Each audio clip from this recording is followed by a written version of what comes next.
Hello, folks. Welcome back to the Redeemed Marriage Podcast. Rusty and Heather Bryant back to talk about marriage again today. And I was noticing the other day that we are getting dangerously close to 200 episodes. No way. We should throw a party.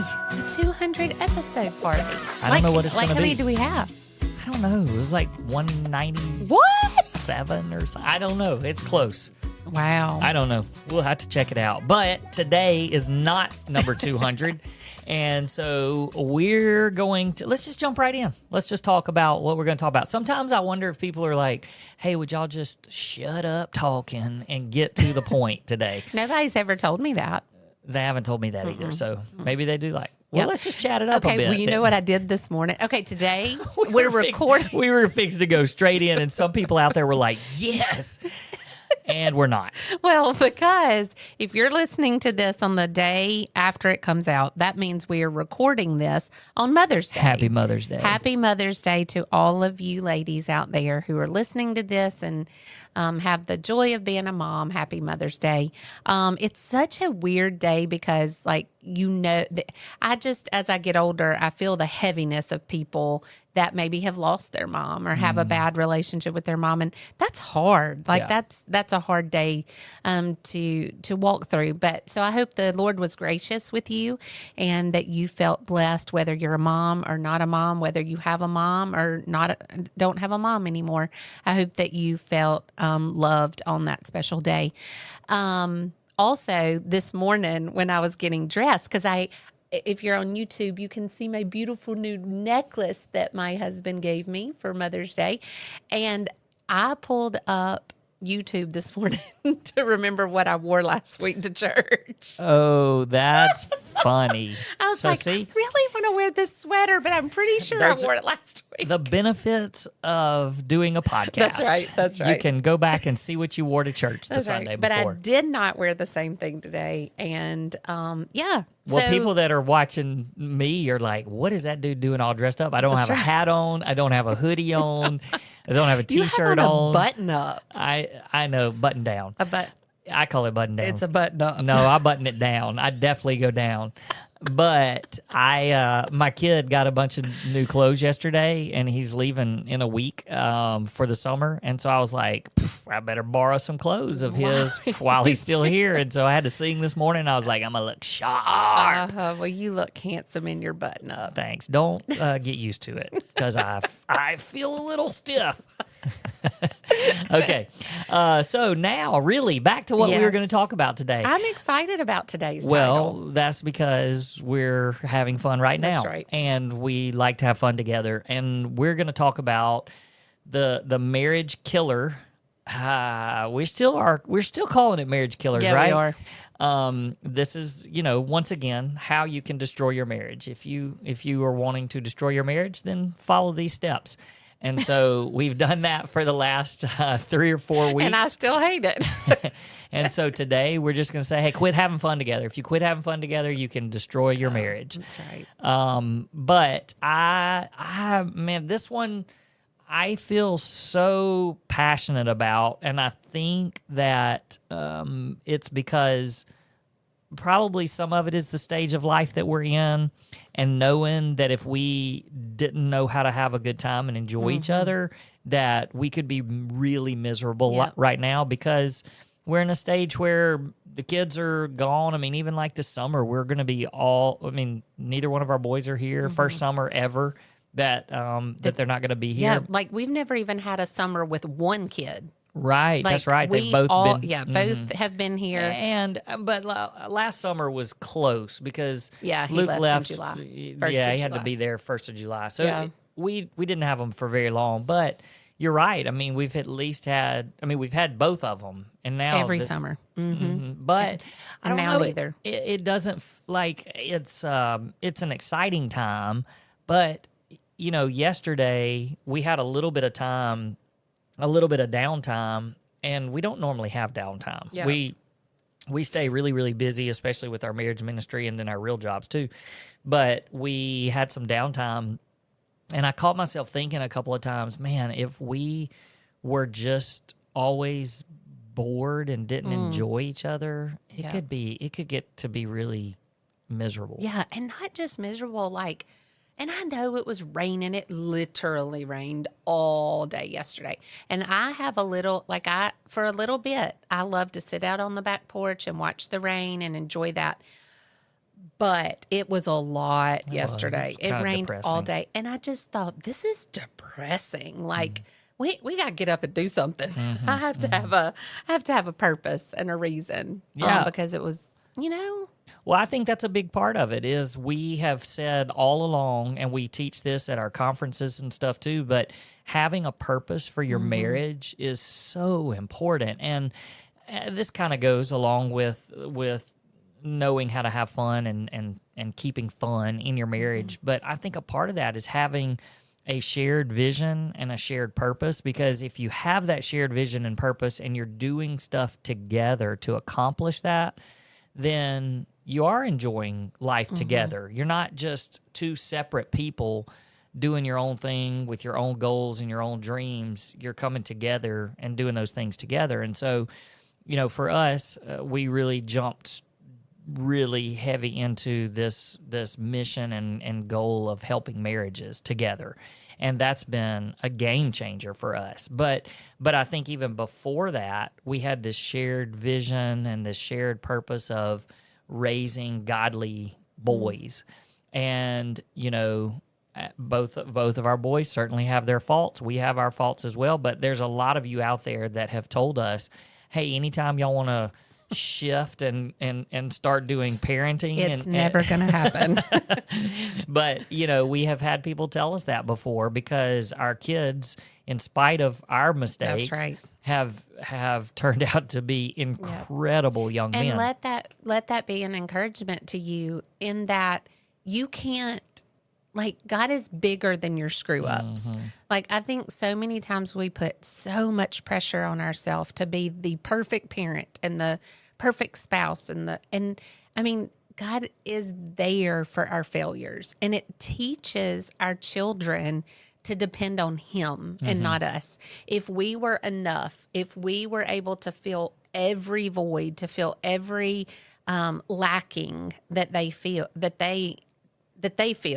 then they wouldn't see their need for Christ, because if we were that for them. So I think it's just rest in the fact that you can't screw up your kids. Like, God's bigger than that, I almost today said, let's take a break from the whole marriage killers thing and let's talk about Mother's Day. But I mean, I know people don't really listen to this nobody's listening to this on Mother's Day. But I felt what you were just saying, how I kind of wanted you to, and maybe this is for another topic sometime, but for you to be able to share, even as bad as we got it, and as bad as things happened 13 years ago, like, our kids are still our story, and the way that we recovered and redeemed our marriage and stuff, like, that's so much a part of their story as well, which we've had our kids on here. They've done they've done interviews with us and stuff. But I don't know. I thought about that just from a mom's perspective, because I think that there's probably lots of moms out there that are just thinking, I'm a big old screw up and I've done permanent damage to my kids. And here it is on Mother's Day and I feel like a failure. Yeah.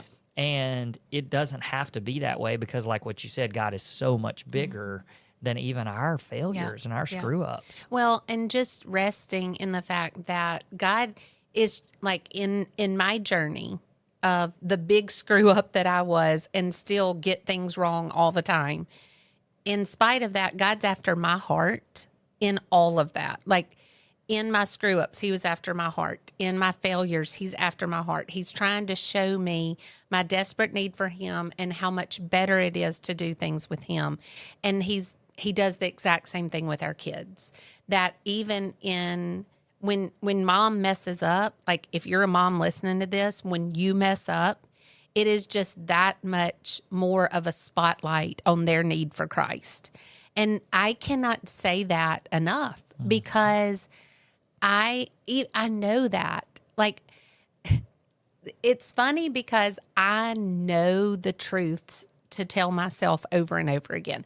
I jokingly say to people all the time, not so much joking, I have to preach the gospel to myself every day because I have to remind myself of those truths, because the enemy wants nothing more than for me to think I'm a failure and for me to think that my sin, my big, public, huge 13-year ago sin was enough to destroy my boy's belief in marriage, my boy's belief in God, but that's not truth. But that's what the enemy wants me to think. He wants me to think, he wants to derail me in those thoughts all the time. But I have learned to be able to stand firm and say, get away from me. That is not truth. What is truth is that my God is big. And that there might be some little battles along the way that I've lost, but that God's going to win this war for their hearts and for their minds and for their souls. And I know that there are women out there who thinking, yeah, but that's not my story right now. My kids are still off the path, or my kids are still the prodigal, or whatever that looks like. But it's nothing that we have caused, because it is part of their story and part of their journey in their relationship with the Lord. And so just trusting God with them and just saying, God, I know I'm owning the role that I played in their story. I'm not saying, oh, it doesn't matter. It does. What I did was damaging, even though they were in kindergarten and fourth grade and they don't have much memory of it. It was still damaging. And there's still parts that, I mean, you know, they're both, as both of them think about getting married and all of those things, I, you know, it's real easy for me to go, gosh, have I given them enough of a good picture of what marriage is supposed to be like, even in the turmoil, you know? And so there's lots of things that the enemy tries to bring up in my mind. And I'm like, no. That God has got this. He's got them. He's got me. He's got our family. And so if you're losing hope in that today, like, just take comfort in the fact that you have to live open-handedly with your children, and you give them to God every day. Every day you're like, Jesus, I know, God, I know that you love them even more than I can possibly dream or imagine. Like, to think about somebody loving my children, Luke and Logan, more than I do, I'm like, it's not possible. But it is, because he loves them more than I can even imagine. And so because he loves them more, he's got them. I mean, he's got them in the palm of his hand. And I just have to trust him with them and just pray for their hearts every day to surrender. And so if you are in that season as a mom and you're like, it doesn't look like what I thought it was going to look like, trust God with them. Pray for them on a daily, if not more, basis, where you're just saying, God, I trust you with them, and I'm asking you to capture their hearts. And then rest in that. Yep. And I know that our actions and our decisions, they certainly have consequences and they certainly have effects. But I love what actually Logan's girlfriend said yesterday when we were talking about something completely different. But she made a comment and she said, you know, that we don't have that much power. That's right. Like, for anybody to think that I have so much power that I could screw up my kids. Their story. Yeah. That's saying that we're bigger than God, and we're not. That's right. So just to take that perspective and think of it that way, just to know that, hey, God's bigger than the things that you've done, that you think you've ruined everything. That's right. And she was saying, like, in the topic that we were talking about, she was saying how we can look down the line and think, if we had not done that, then maybe this would have happened. Right. And if we had not brought that, then what if this had happened? And you kind of start moving puzzle pieces in your mind. But what she was saying is, like, God even uses those things way down the line in other people's lives now. And so there's this tapestry. Like, I think about a tapestry, like a beautiful rug or, cloth design. that's so pretty on one side, but when you flip it over on the other and there's all these woven together colors and where it overlaps and you tied off this color and made, but that's what our lives look like. Like you flip it over and it's like everybody intertwines and how that my decision affected that and God used that in that person's life and then God used that in my children's life to then touch the girlfriends' lives who then touch their friends' lives. And, I can look at people that Luke and Logan have led to the Lord and think like even them living through some brokenness of their mom made them more eager and more accepting of people who are a mess because they're like, I've seen a mess and I know that God can still redeem that. So I'm way open to you in your mess because I've walked through it. So I don't know. That was so wise of her to be like, we can't mess up. And it was just a sweet reminder that we're not powerful enough to derail the hand of God. That's right. So for those of you who are out there thinking, when are y'all going to talk about having fun together? That's right. Here we go. Here we go. We are right now.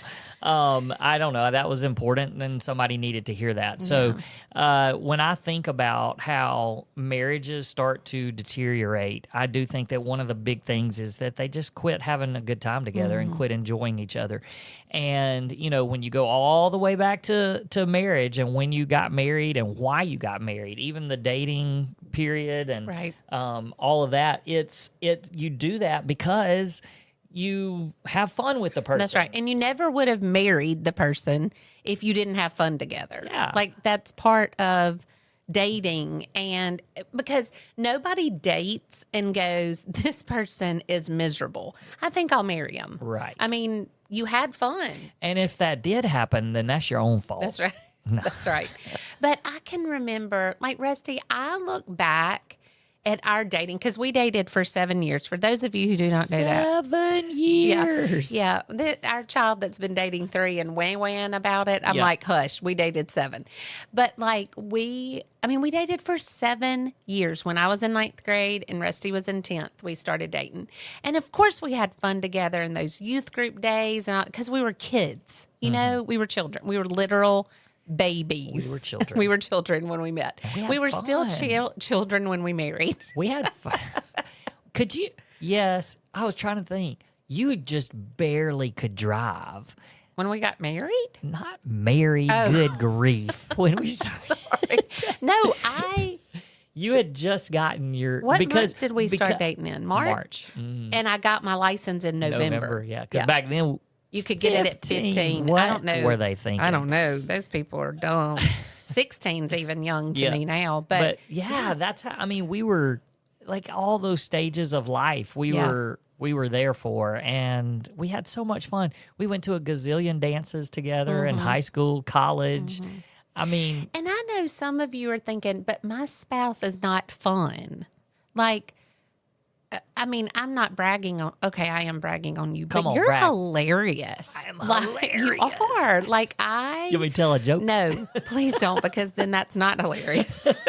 But like sometimes, like I just laugh at you all the time. Like all the time, you're just funny. But here's the thing: you can still have fun together, even if your spouse is not funny. Right? Does that make sense? Yes. Like enjoy. I think a lot of time I do. I'm just going to be honest. A lot of times I think having fun together means we sat around and laughed all the time. Like I never leave a family function, either our 4 family plus girlfriends, just our 4 family, or even like the bacon side, like where I'm not doubled over like laughing because we have that kind of fun together. But that doesn't have to be it. No. It can be just enjoying each other's company and having fun doing things that you enjoy doing. So I don't want you to get stuck on laughter. But so much of that is being intentional, because when you were pursuing each other before marriage, you were doing things that were very intentional to try to woo the other person and to try to win their heart. And so all of those things that you did then, yes, the things you like, the things you enjoy, all those things change, you mature. Yes, all of that happens, but that doesn't change the fact that you're still pursuing your spouse and you're still trying to win their heart over and over Right. again. And so much of that is it's being intentional.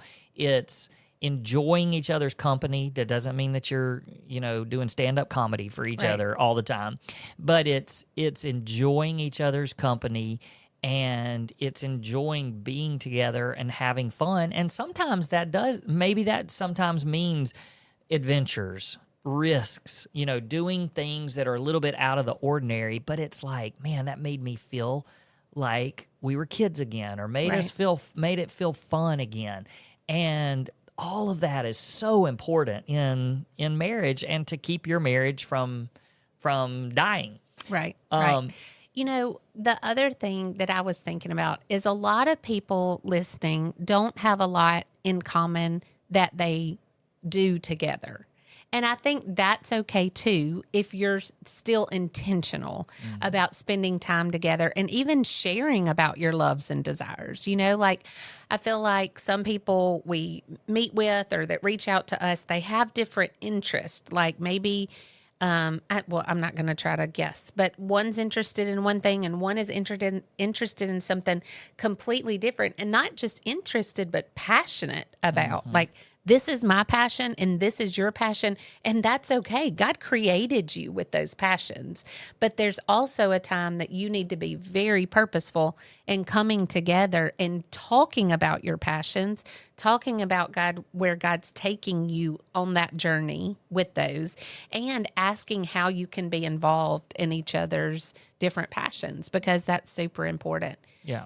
You said stand-up comedy. Can you imagine being married to Nate Bargatze? I wonder, maybe he's not even funny at home. You think?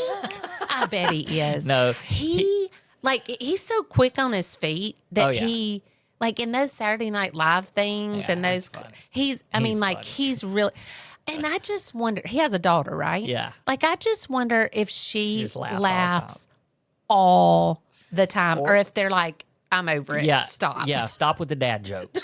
I mean, literal dad jokes. But I don't know. I thought about that one day. I don't know why. I was listening to him stand-up thing, and you talk about him all the time, and I was just like, I wonder what it's like to be married to him. If he's really that funny, or if he's just really not that funny. Okay. Maybe we could talk to his wife.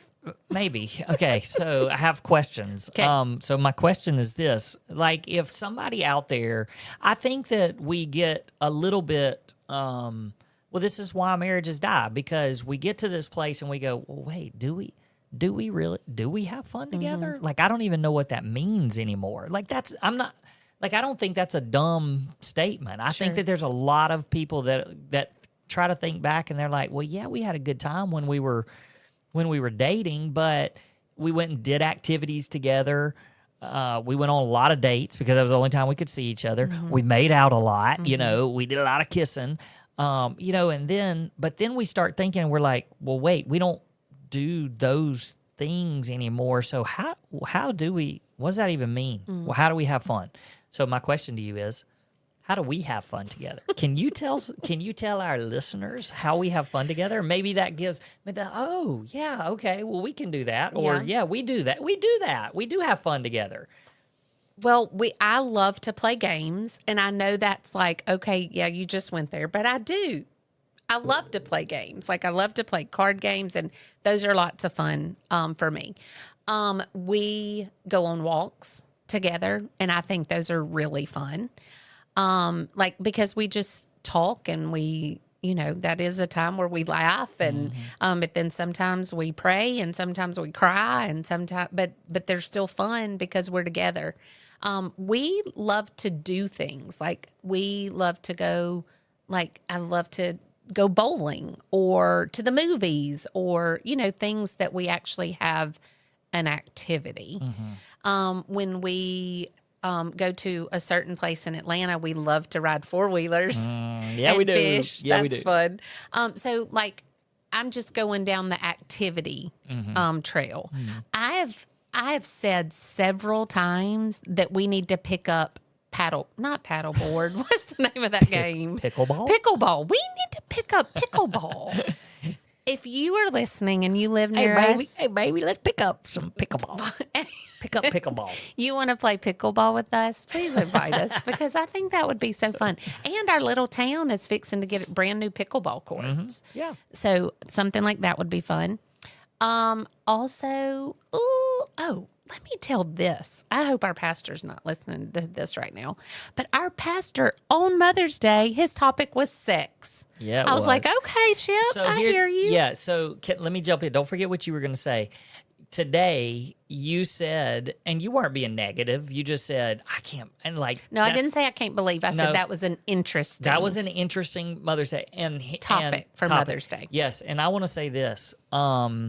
I mean, I agree, and I think most people would probably, everybody probably would say that was interesting that he chose that on Mother's Day. It was such a good word. But here's what here's what I love about it. I believe that our pastor is very much led by the Spirit, and I think that the Spirit prompted him to do that, and it would have been so much easier for him to go, I'm not doing that on Mother's Day because there's going to be moms there that maybe it's going to be a hard subject, or there's people that are there hurting. It's not a good day to talk about that, or visitors because it's Mother's Day. They're bringing their family. And they're talking about sex. But he was like, this is what I'm feeling led to do.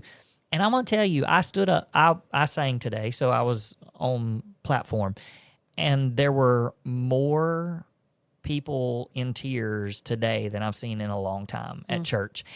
Now, they may have been like, I'm crying because I can't believe I came to church on this Sunday and had to listen to sex. But I don't believe that's what it was. I know that there's so much hurt and so much pain, and people won't talk about it. That's right. And he talked about it, and he talked about it on a day that probably nobody else would talk about it. That's right. On that day. That's right. So anyway. But my point in saying that was that even though I was like, it was such a good word that he needed to preach, that I needed to hear. Everyone needed to hear. It was such a good word.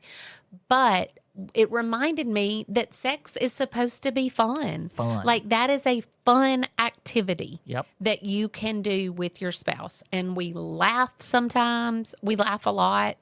I 100% know I've never said this on our podcast.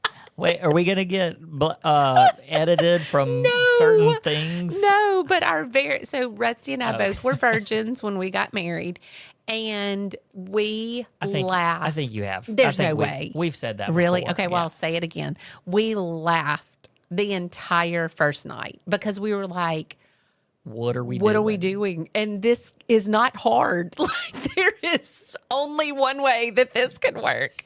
But it was still hilarious. And I think back to that night and just how funny.